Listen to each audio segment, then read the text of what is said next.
welcome to another episode in Building IQ's 10 on the 10th Tech Podcast series, where we explore a range of artificial intelligence, machine learning, and data science topics in 10-minute episodes each 10th of the month.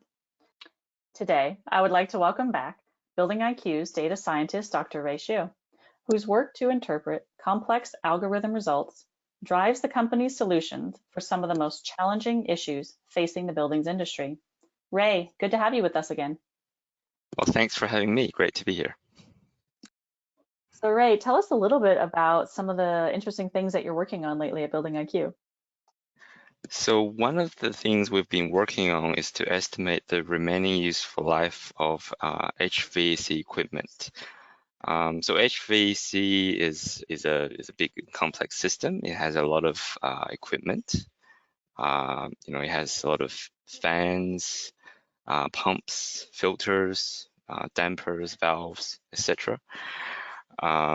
So these equipment, they don't last forever. And over time, as they operate, and they will break, and they don't all have the same, lifespan.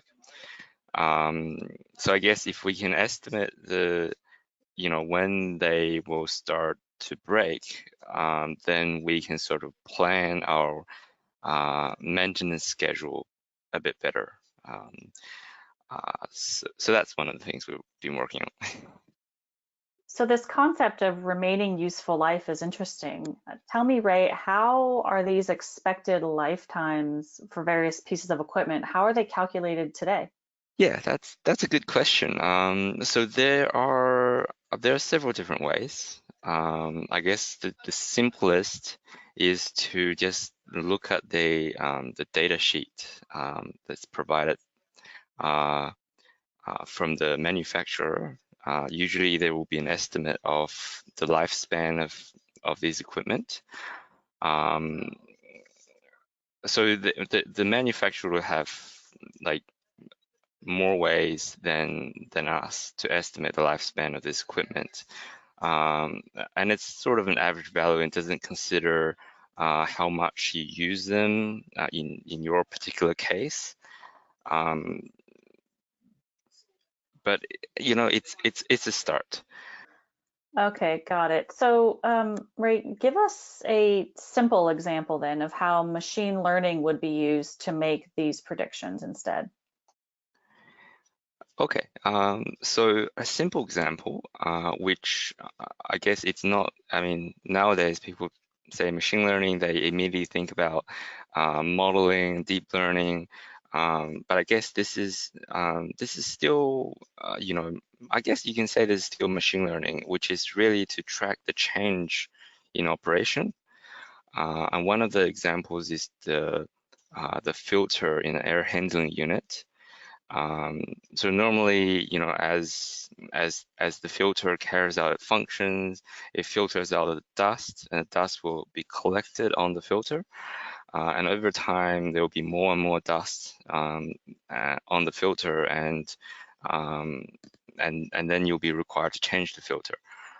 So normally, if you don't collect all the data and do the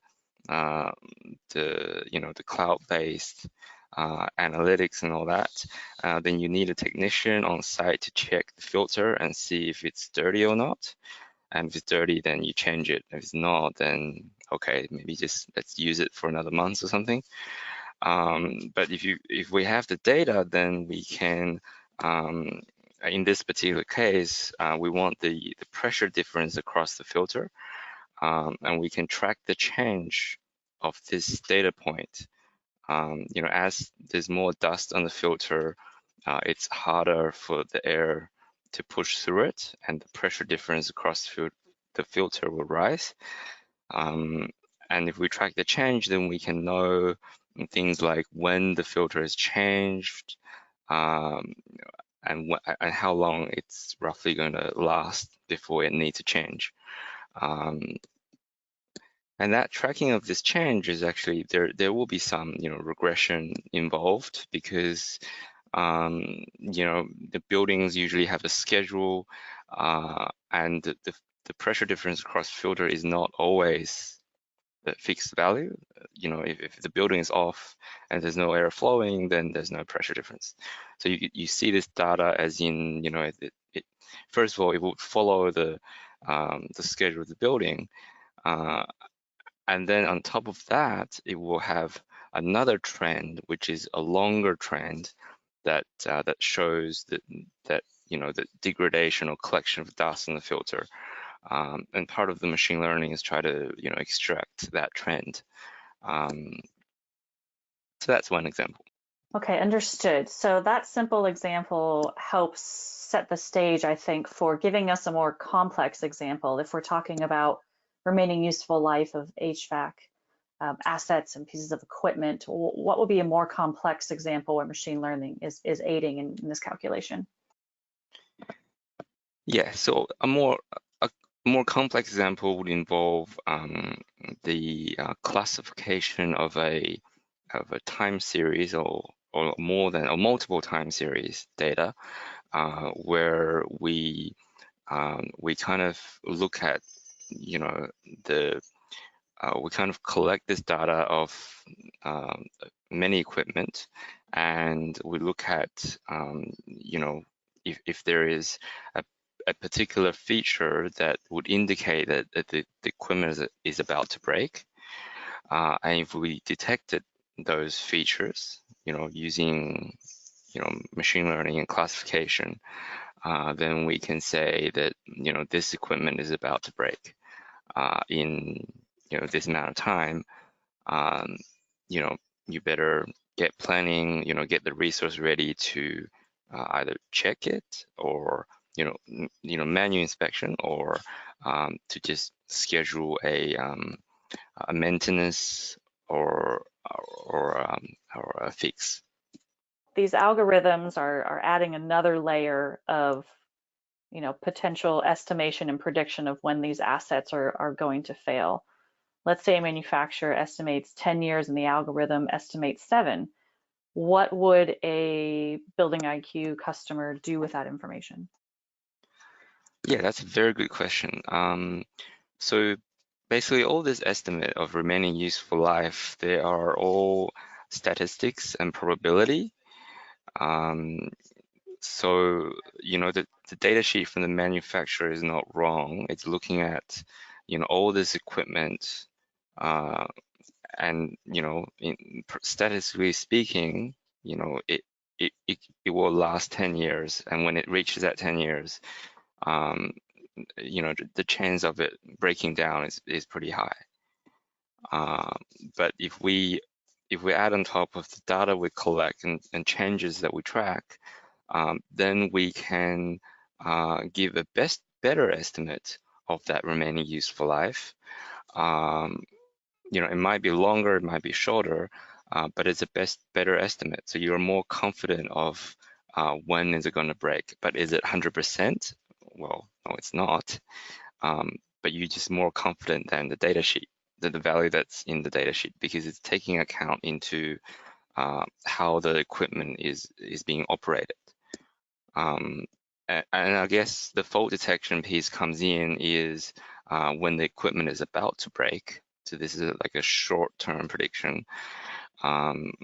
Then we can detect that signal, that feature, and say, okay, the equipment is doing something, has some anomaly, and based on our experience, when the equipment has that anomaly, it's gonna break pretty soon. And that's more certain, right? Because we've seen that anomaly, we've seen it on the signal or the data stream, and you better start doing something. But I guess with all predictions, the longer we're trying to predict, the less accurate. The more into the future we're trying to predict, the less accurate it will be, and the more short-term predictions, they tend to be more reliable. Okay, Ray, so then what would you say would be really the biggest benefit of having this better predictability to when these assets perhaps might fail? Yeah, I think the biggest benefit is really about the about saving the cost that you'd have if the equipment breaks without you having any plan. Um, because if you fix or maintain equipment too frequent, if you change equipment early, then that's a cost. But if you change it too late, then you wait until it breaks, then there's a cost of your tenant is going to be uncomfortable, and there's a cost for that. It breaks the lease condition and all that.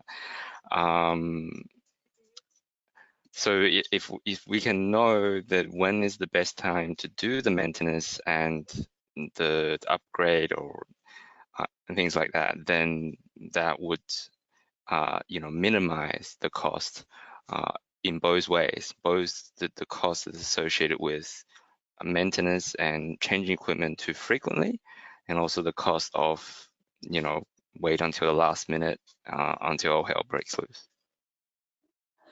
Well, Ray, this has been an interesting look into how building IQ is really honing the ability to estimate the remaining useful life of assets in order to optimize building maintenance and ultimately financial planning. Thanks again today for your time.